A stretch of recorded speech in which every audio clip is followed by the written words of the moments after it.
everybody. Today we're going to be talking about layer organization in your art files. You know, everybody's going to have their own workflow and everyone's going to have their own organizational method. And honestly, if you're self-publishing, the most important thing is working and organizing yourself in a way that's going to allow your creativity to flow as best as possible. But when you're working with an outside publisher, no matter who it is, at that point you are working with people who are not going to be immediately in your ecosystem, and so you have to be able to communicate. And part of that communication is how your files are set up. And sometimes just very simple things can help protect your project so that you get the best output possible. So what I'm going to do here is I'm going to open up my project folder, and I'm going to get my file layer set up PSD, and I'm going to open this up. And in here we have our art file donated by my son here, and I have all the layers organized in folders. So this is key. Really when people start working, you can have, some people have super simple files and there's, 10 to 15 layers altogether. Then you have other people who can have hundreds upon hundreds of layers throughout their document. That can get overwhelming. But the thing is like as the project progresses and as we get into the varying stages of creating the book and setting everything into InDesign and prepping it for printing, and it's getting copy edited, it's having legal reviews, it's having sensitivity reads, there are going to be edits. And a fair amount of times those edits need to be done by people other than the artist themselves. So people need to get into the files. They need to be able to tweak things so they can keep the project moving. And this is where the organization comes in and is key. And also, we just want to make things simple. We want to take out room for error. So what I often recommend is making sure that you keep things in folders. So keep all your text in a folder called type. Keep all of your balloons in a folder called balloons. Keep all of your inks in a folder called inks, and keep all your tones in a folder called colors or tones or whatever would work for you. And that's ultimately fundamentally the simplest thing that you can do that can help productivity when working with other people. And so with type, you're able to just keep all your text in this folder. Now, at first second, we move all of the lettering text into InDesign. That's part of our file prep. So when we're done, once all that text is living in InDesign, having all the text in a folder called type makes it really easy for us to turn off if we need to. It's always good to keep your text editable if you can. Procreate won't let you do that. Some versions of Clip Studio render the type into art. Newer versions of Clip Studio let you export out your text and keep it editable.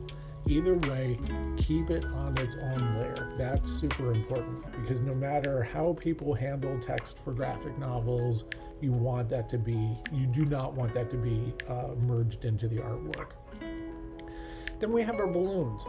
The balloons we want isolated out. We want the option of adjusting that because when it goes through its copy editing, once it goes through its legal reads, once it goes through sensitivity reads, there could be simple adjustments to the texts of adding commas here and hyphens there and just rewording of phrases there. But there can be heavy edits later. Just unexpected or,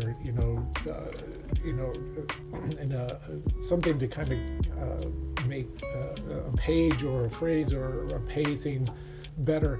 And when that happens, that might mean that we have to go in and resize the balloon. So to have that there and then also have nothing, have the art behind it is very valuable. That allows us to move quickly, and it allows for fewer requests, fewer small noodly requests to the artists. And then we have our inks. You keep your inks into one folder. Again, it helps keep it organized. Sometimes people have tons of layers for their inks. This is a way to just keep it in one folder, so it's just not overwhelming our layers palette. And then we have our colors. And the colors, this is where it can get fundamentally important to keep everything in layers and organized. So when we're working in colors, a lot, sometimes people are just coming into the page and just blocking out colors and adding that in. Sometimes people will use a layer tool, like a gradient fill, like what I'm using here.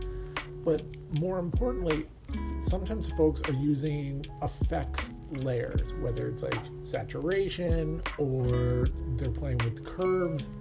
These are all things that work really well in whatever program you are creating your art in, but do not always play well with other software.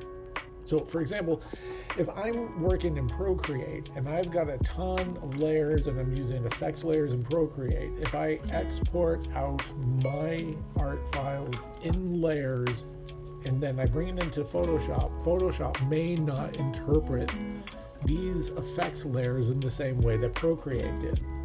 Same thing with Clip Studio. So oftentimes what I recommend people to do is always keep your original art files with all of the layers intact.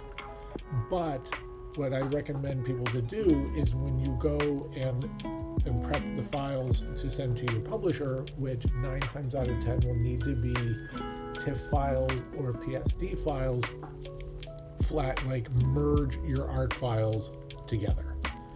Merge your art files so that it reduces the instances where Photoshop has to interpret in other programs adjustment layers. It says keeping things simple.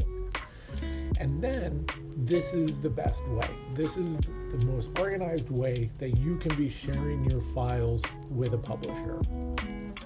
And I think the most important thing to remember, and this is a whole other conversation for a whole other time, but Photoshop is the default program.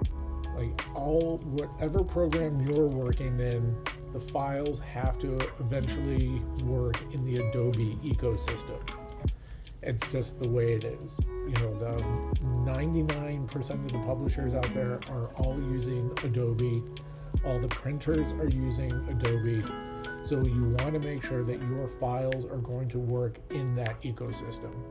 And so in keeping yourself organized, keeping your elements in their own folders, and then ultimately saving the tones in a simplified manner without any effects layers or adjustment layers is going to save you the most headache and your publisher the most headache. So that's it. That's today's lesson, short and sweet, and I'll see you around.